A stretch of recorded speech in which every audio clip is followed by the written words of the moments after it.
Apakah Tuhan menciptakan neraka?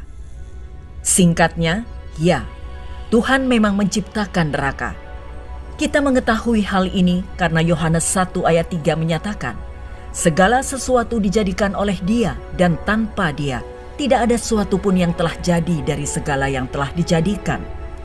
Segala sesuatu yang pernah ada, sedang ada, dan akan ada berasal dari Allah, Sang Pencipta.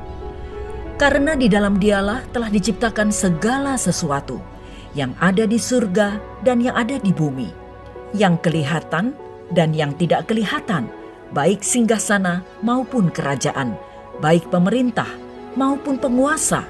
Segala sesuatu diciptakan oleh Dia dan untuk Dia. Kolose 1 ayat 16. Ada alam roh yang disebut Hades dalam Yunani dan Sheol dalam Ibrani. Dan alam ini terkadang dikaitkan dengan neraka. Namun Alkitab menggambarkan Hades atau Sheol secara berbeda dari neraka. Hades atau Sheol adalah tempat di mana roh orang-orang pergi ketika mereka mati. Lihat Kejadian 37 ayat 35. Ini berbeda dari neraka karena umat Tuhan pergi ke sana juga, bukan hanya orang jahat. Dalam Perjanjian Baru kita melihat bahwa Hades entah bagaimana dapat dipisahkan menjadi dua bagian. Satu dari penderitaan dan satu dari kenyamanan. Lukas 16 ayat 19 hingga 31.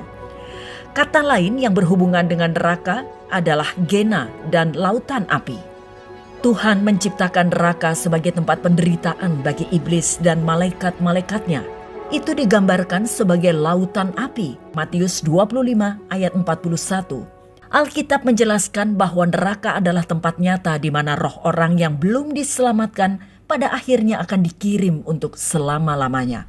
Wahyu 20 ayat 14 hingga 15 dan Matius 23 ayat 33 serta Markus 9 ayat 43 hingga 48. Neraka adalah penghakiman terakhir yang adil bagi para malaikat yang menolak Tuhan untuk mengikuti iblis. Matius 25 ayat 41. Demikian pula, mereka yang menolak Kristus juga akan berakhir di neraka. 2 Petrus 2 ayat 4 hingga 9. Hanya Tuhan yang memiliki kuasa untuk mengirim seseorang, manusia atau iblis, ke neraka. Lukas 12 ayat 5. Wahyu 1 ayat 18 memberitahu kita bahwa Yesus memiliki kunci maut dan Hades.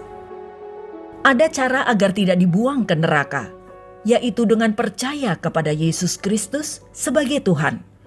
Melalui pengorbanannya dan kebangkitannya, kita memiliki jalan yang jelas menuju keselamatan dan kedudukan yang benar di hadapan Allah.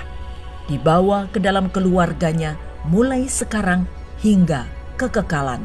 Yohanes 3 ayat 16 hingga 18 dan ayat 36. Juga Yohanes 5 ayat 24.